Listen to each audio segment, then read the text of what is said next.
لە ئەمریکاوە دەچینە ئێران کە تێیدا راپۆرتێکی نوێی شارەزایانی نەتەوە یەکگرتووەکان جارێکی دیکە سەرنجی خستوتە سەر دۆخی خراپی مافی مرۆڤ و بەتایبەت هەڵسوکەوتی خراپی تاران لەگەڵ کەمایەتیە نەتەوەیەکاندا لە وڵاتە. لەم راپۆرتەدا شارەزایانی ڕێکخراوی نەتەوە یەکگرتووەکان نیگەرانی خۆیان دەربڕیوە لە زیادبوونی دەست بەسەرکردنی هەڕەمەکی بێسەر و شوێنکردن ئەشکەنجەدان دانپێدانانی زۆرە ملێ و هەروەها زیادبوونی لە سێدارەدانەکان بەتایبەت دژی هاوڵاتیانی کورد و بەلوچ. بە گوێرەی راپۆرتەکە تەنیا لە ساڵی 2026دا لانیکەم زیاتر لە 20 کەس هاوڵاتی کورد لە سێدارە دراون و ژمارەیەکی دیکەشیان ڕوبەڕووی مەترسی لە سێدارەدانن. هەروەها شارەزایان دەڵێن پێناسەی نوێی کۆماری ئیسلامی بۆ تۆمەتە ئەمنیەکان بوونەتە ئەمرازێک بۆ سەرکوتکردنی کوردەکان و نەیارانی کۆماری ئیسلامی. بۆ زانیاری زیاتر لەسەر ڕەهەندەکانی ئەم راپۆرتە و کاریگەریەکانی لەگەڵ خاتون ئەوین مستەفازادە چالاکوانی مافی مرۆڤ لە ڕێکخراوی کوردپا قسە دەکەین. ئەوین خان سوپاسم بۆ ئامادەبوونت. ئەم راپۆرتەی نەتەوە یەکگرتووەکان چەندە گرنگە و جیاوازی چییە لەگەڵ راپۆرتەکانی پێشوودا؟ سڵاوتان لێبێتووەم کاتە ئێوەش باش. دیارە سەبارەت بە ئەو راپۆرتەی کە کارناسانی نەتەوە یەکگرتووەکان داوێنەتە دەر و لە ناوەڕۆکی ئەو راپۆرتەشدا ئاماژەیان پێکردو باسی مەبەستی سیاسیان کردو کە بەرامبەر بە کوردەکان و بەلوچەکان بەکاردێ. ئەو مەبەستە سیاسێک ئەو کارناسانە یعنی مەبەستیانەوە لە راپۆرتەکەدا دانهەوێ گرنگی پێ بدەن دیارە تایبەت بە ئەم بارودۆخە نوێیەوە نییە، بەڵکو لە ساڵانی ڕابردووشدا راپۆرتێری یعنی تایبەتی نەتەوە یەکگرتووەکان و بە تایبەتی لە دوای ژنجیان ئازادی کۆمیتەی ڕاستی دۆزی نەتەوە یەکگرتووەکان کە دروست بوو و چەند راپۆرتێکی بەجیاشیاندا باسییان لە یعنی ئەو مێژوویە لە سەرکوتکاری چەند قات بەرامبەر بە نەتەوە و کەمینەکان لە ئێران دەکرد، بە تایبەتی باسی کوردەکان و بەلوچەکانیان دەکرد و لە هەمان کاتیشدا باسی کەمینە ئاینەکانیان دەکرد وەکو سونیەکانی یارسانەکان کە لەم راپۆرتەشدا ڕەنگی داوەتەوە و باز لەو مەبەستە سیاسیە دەکەن کە حکوومەت بە سیاستمەداران. باشە ئەوین خان باسی ئەو ڕوانینە ئەمنیەت کرد بە نسبەتی کەمایەتیە نەتەوەیەکان بە تایبەت کوردەوە. ئەم ڕوانینە ئەمنیە بۆ بەرامبەر بە کورد هەیە لەلایەن تارانەوە؟ بەڵێ دیارە ئەو ڕوانینە ئەمنیەتیە ئەوەی کە تاران هەیەی و ئەم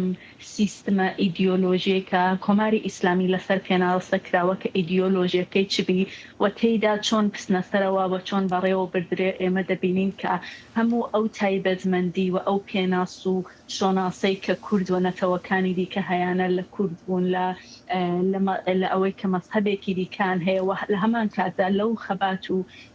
مێژوویەی کە کردویانە بۆ ئەوەی کە هۆویەت و شۆناسیان دانی پێدا بندرێ و لە سیستمی وڵاتدا و لە دەسەڵاتداریدا دەوریان هەبێ. هەمووی ئەوانە حکوومەت وەکو دوژمنکاریەک بینیویتی کە ئەمانە نابێ هیچ مافێکیان هەبێ و هەر کاتێکیش احترازێک یا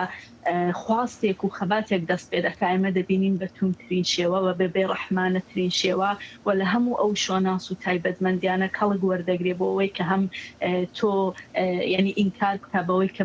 ئەو هۆویەت و شۆناسەد ئەرزشی نییە بۆ ئەم حکوومەتەوە لەو ساختارەدا و تەنانەت تەنقاتی سەرکوتت دەکاتەوە. هەموو کارناسانی نەتەوە یەکگرتووەکان لە چەند ساڵی ڕابردوو گەیشتوونەتە ئەم قەناحەتە و بۆیە بە ئەوەی کە ناوی دەنێن ئەنگیزەی سیاسی یا مەبەستی سیاسی کە حکوومەت مەبەستی هەیە و ئامانزدار و ساختارمەند خەریکە بەرامبەر بە نەتەوەکان و ئێمە دەبینین لە خەباتی کورد لە مێژووی کورد ئەوین خان لە راپۆرتەکەدا ئاماژە بەوە کراوە کە سەرکوتکردنی ئێران لە ئیستایتر چی دیکە سنووردار نییە تەنها لە نێوخۆی ئێران و لە چوارچێوە و سنوورەکانی ئێران خۆیان، بەڵکو لە دەرەوەی سنوورەکانیش ئێستا خەریکە دەستەداتە سەرکوتکردنی چالاکوانانی کورد. ئەمە تا چەند جێگای نیگەرانیە؟ بەڵێ ئەمە جێگای نیگەرانیەکی زۆرە کە حکوومەت سەرڕۆیانەتر لە پێش و باز لەوە دەکا کە چۆن دەیهەوێ ئەمانش بپێکێ لە ئەم ئیستردادانەوە ئەو ناوانەی کە بڵاویان دەکاتەوە و هەروەها دەبینین مسادرەی ئەمواڵ لە ناوخۆی وڵات دەکرێت، هەڕەشە لە بنەماڵەکان دەکرێت، بانگێش دەکرێت. دیارە ئەمە جگەلەوەی کە ئێمە دەتوانین بڵین کە سەرکوتێکی ینی سەروی مەرزەکانە کە دەستی پێ کردووە ئامانجی یەکەمی ئەم دیسانەوە من پێم وایە خەڵکی ناوخۆیەکە ینی بۆ ئەوەی کە دەنگی خەڵک بکە و دەنگیان بە شۆنێک نەکا کە خەریکە سەرکوت دەکرێن ئامانجی خستۆتە سەر ئەو گروه و لایەن و کەسایەتیانەوە ڕێکخراوانەی کە ینی پێداگری لە مافی ئەوان دەکەن بۆ نمونە ئێمە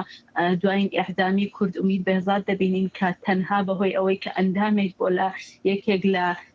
شەبەکە نێودەوڵەتیەکانی فارسی زمانەوە ئیعدام دەکرێت ینی ئەمانە هەموو دەکاتە و چەند جاریش لە راپۆرتە ئەمنیەتەکانی ئیدارەی اطلاعات و سپادا باسی لێوە کراوەکە هەر جۆرە پەیوەندی گرتنێک لەگەڵ ئەمانە دەبێتە هۆی ئەوەی کە بازداش بکرێنەوە ڕوبەڕووی ینی حتا ئەمە دەبینین سێدارەش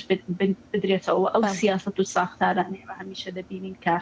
وتارەکەی و گفتمانەکەی لە ناوەندە ئەمنیەتەکانەوە دەست پێ دەکرێت من پێم وایە هەڵەشەی یەکەم بۆ سەر خەڵکی ناوخۆیەوە لە هەمان کاتیشدا کردن و ئەو پچڕانی ئەو پەیوەندیە کە بۆ دەنگی خەڵکی ناوخۆ لە دەرەوە هەیەوە لە هەمان کاتدا نازانین ئەو سیاسەتە بەڕەو چۆ دەڕوا کە دەستی پێکردو کۆماری ئیسلامی بە ئاشکراش ئەوەی کە دیارە ئەنا پێشتریش ئەوین خان لە راپۆرتەکەدا ناوی چەند بەندکراوێکی کورد خراوەتە ڕوو کە ڕوبەڕووی مەترسی لە سێدارەدانن گرنگی بڵاوکردنەوەی ناوی ئەم کەسانە لەلایەن نەتەوە یەکگرتووەکانەوە چییە یعنی دەتوانێت کاریگەر بێ لە سەر چارەنووسی دۆسیەی ئەم زیندانیانە؟ بەڵێ زۆر کاریگەرە چونکە ئەو ساز و کارەی کە کارناسانی نەتەوە یەکگرتووەکان هەیەە ئەمانە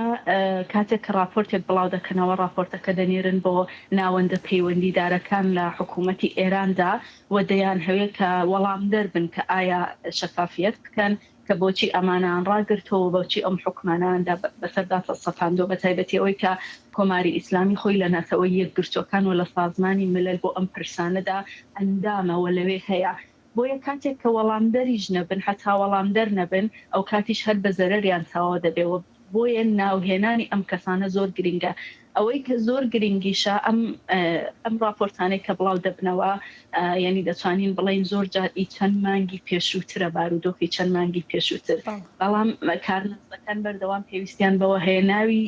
نوێوە بارودۆخی نۆیان پێڕا بگەێنرێ بۆەوەی کە راپۆرتی نۆ بڵاوکەنەوە گرنگی ناوەکان و پرسی نەتەوەکان لەوەدایەکە ئەم راپۆرتانە دەنێردرێن بۆ ئێران و ئێران لە هەر سوڵەتێکدا وەزیفەیەتی بەپێ ئەو ئەندامێتێک لە نەوتەوە یەکگرتوەکاندا هەیەی وەڵام دەربێەوە وەڵامی نەش بێ وەڵامیش زەرەری هەیە بووی بەڵێ ئەوین مستەفازادە چالاکوانی مافی مرۆڤ لە ڕێکخراوی کورد پاس بۆ ئامادەبوونت ئەوین خان.